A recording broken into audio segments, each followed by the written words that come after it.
Hi viewers, this is Madhu Dharmapuri. Welcome back to our channel, Passionate About Physics. If you have not yet subscribed to this channel, please do subscribe and watch the videos uploaded in that channel. So in this present lecture, I am discussing with you about Snell's law, which is law of refraction. So refraction of light was already discussed in one of my previous video lectures. If you have not watched it, do watch it. So to make you understand very easily the Snell's law, so let me take few examples. Consider two medias with refractive index mu1 and refractive index mu2 separated by an interface, and consider a light ray coming from medium 1 to medium 2. If this is considered as a rarer medium and the second medium is considered as a denser medium, so that mu2 is greater than mu1. The light ray is making an angle of incidence I with normal, and it is refracted in this way, bending towards normal because of mu2 greater than mu1. So let me take these angles as I1 and R1 instead of I and R. Now repeat the same experiment with same media mu1 and mu2, but this time the light ray is making a bigger angle or smaller angle. So the aim of this is to change the angle of incidence.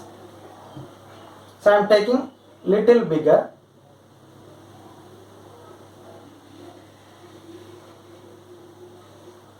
Let me take it as angle of incidence as I1, and accordingly this will increase R2. Now repeat the same experiment where the angle of incidence is now higher than the previous one. These are the same medias. Now this time again the refractive angle or angle of refraction is accordingly increased. So here what you have to observe is I3 is greater than I2 is greater than I1, and accordingly R3 is greater than R2 is greater than R1. So what is the conclusion from these observations? As you increase the angle of incidence, according to that the angle of refraction is changed. That means that the ratio of sine of angle of incidence to the sine of angle of refraction would remain same.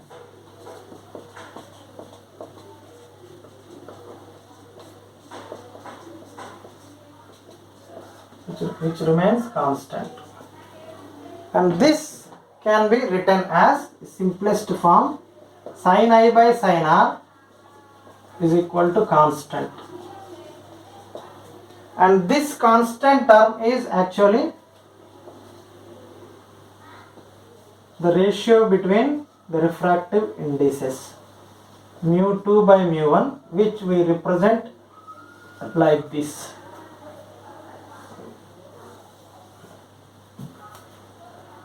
This is Snell's law.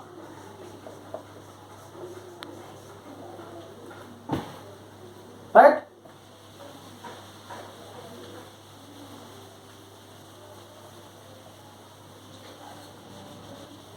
In one of our previous video lectures where we were discussing about refractive index of medium,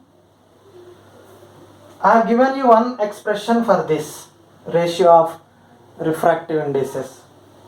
That was mu2 by mu1, which is 1 mu2, is equivalent to v1 by v2 is equivalent to lambda 1 by lambda 2, where v1 and lambda 1 are the velocity of light ray and wavelength of light ray in medium 1 respectively, and v2 and lambda 2 are the velocity and wavelength of light ray in medium 2. So if you connect this and this, we can write sin I by sin r is equal to mu2 by mu1 is equal to v1 by v2 is equal to lambda 1 by lambda 2. This is very, very important formula. Right? Now, using this Snell's law, we can rewrite another form of Snell's law by multiplying mu1 this side and sin r this side. So mu1 sin I equal to mu2 sin r, which can be written as mu sin I is equal to constant. The product of refractive index and sin of angle of incidence would remain constant. This is also one of the forms of Snell's law.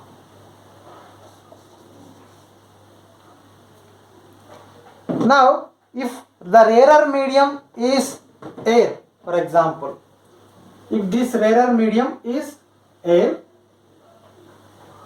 with mu1 equal to 1, consider a rarer medium air with mu1 equal to 1 and denser medium as mu2 equal to some mu,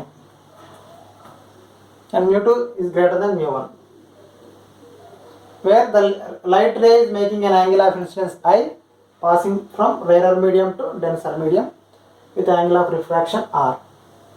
So if this is the case, if you apply this to the original Snell's law equation, what we will get? Sin I by sin r will be equal to mu2 is mu and mu1 is 1, which means it is simply mu. So this is also a Snell's law if rarer medium is air. Rarer medium is air.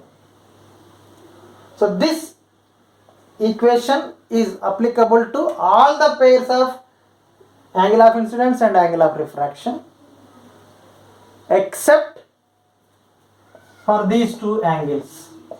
Angle of incidence is equal to 0 or angle of refraction is equal to 0, because for these two pairs of angles this would become indeterminate, 0 by 0.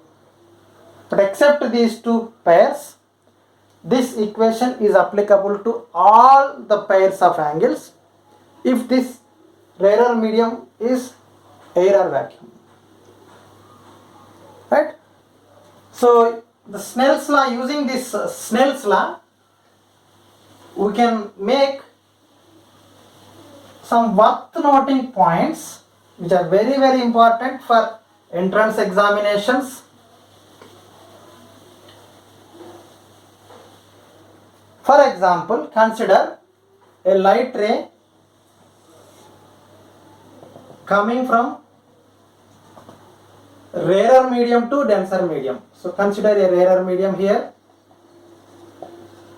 with refractive index mu1 and denser medium with refractive index mu2. A light ray is coming from rarer medium making an angle of incidence I with the normal. Since it is coming from rarer medium to denser medium, we write that the bending is towards the normal. Bending is towards the normal.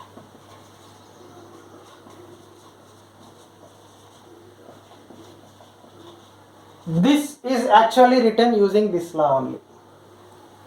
Why the bending is towards the normal if the light ray is coming from rarer medium to denser medium is because of Snell's law.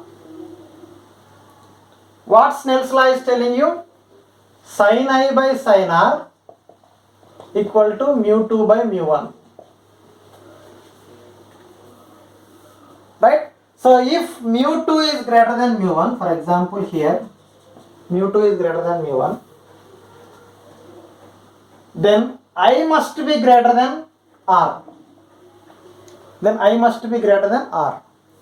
Which means R is smaller and I is bigger. The light ray is bending towards normal. That is the answer. Right? So if mu 2 is greater than mu 1, we also know that mu 2 by mu 1 is equal to sin I by sin R is equal to lambda 1 by lambda 2 is equal to V1 by V2. So if mu 2 is greater than mu 1, what did we get? I is greater than R and lambda 1 is greater than lambda 2 and V1 is greater than V2, which tells you that the wavelength and velocity of the light ray is decreasing once it enters the denser medium, because lambda 2 and V2 are the wavelength and velocity of the light ray in denser medium respectively. So if mu 2 is greater than mu 1, then these are the results using Snell's law. I greater than R, which talks about bending towards normal, and lambda 1 greater than lambda 2, wavelength decreased, V1 greater than V2, velocity decreased, which means that the light ray travels faster in rarer medium and it travels slower in denser medium. And the similar experiment we can do with a light ray traveling from denser medium to rarer medium. Consider denser medium as mu 1 and rarer medium as mu 2.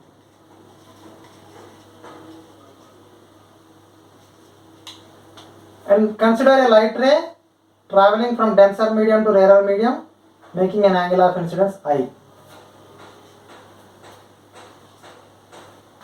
Now what would happen?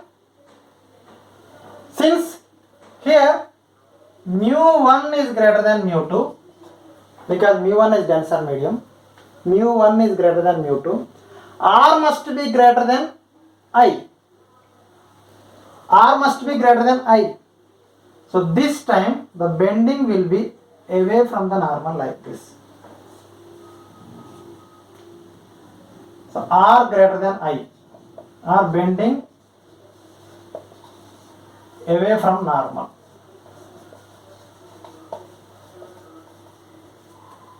So if mu 1 is greater than mu 2, what is the first result we can write? R greater than I, which is bending away from the normal. Right? Then from this expression, what we can write? If mu 1 is greater than mu 2, lambda 2 is greater than lambda 1 and V2 is greater than V1, which means that when the light ray is passing from denser medium to rarer medium, what is happening? The wavelength is increased. Here lambda 2 and V2 are the wavelength and light ray respectively in rarer medium, and they are increased, where lambda 1 and V1 are the wavelength and velocity of light ray in denser medium. Once they enter rarer medium, they were increased. Quite opposite to this case.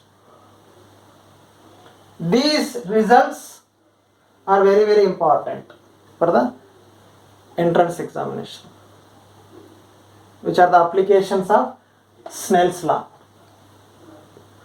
And in addition to this application, there is one more application of this Snell's law, where if the light ray is passing through different media having different refractive indices separated by the boundaries. For example, I am taking these vertical lines are the boundaries separating two medias. So I am considering 5 media with refractive index mu1, mu2, mu3, mu4, mu5, and the light ray is passing from medium 1 to medium 5 by crossing all these media, right? As I show here, consider a light ray as incident ray AB making an angle of incidence I,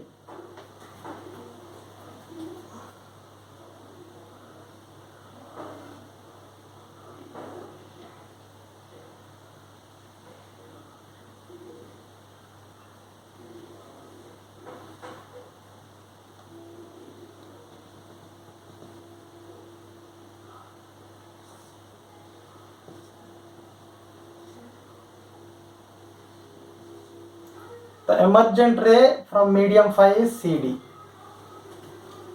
So what we could observe is, if mu1 is equal to mu5 and boundaries are parallel to each other,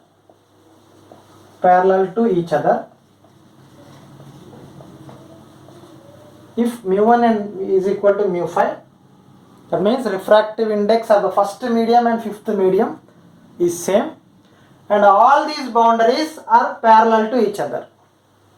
If this is the case, then the result is incident ray, then incident light ray AB is parallel to emergent light ray CD.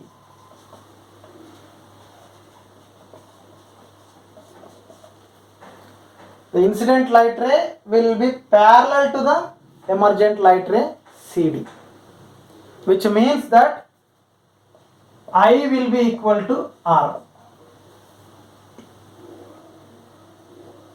I will be equal to R, which can be understood from Snell's law easily, how they are parallel. For example, from Snell's law, I can write mu1 sin I equal to mu5 sin R. If mu1 is equal to mu5, then sin I will become sin R, which means that we can write I equal to R. They are parallel to each other. This from Snell's law it is clear. But this is not true if the boundaries are not parallel to each other. In that case, you may not expect the emergent ray parallel to the incident ray. This is also one of the most important point that we should make a note. Hope you have understood. Thank you very much for watching this.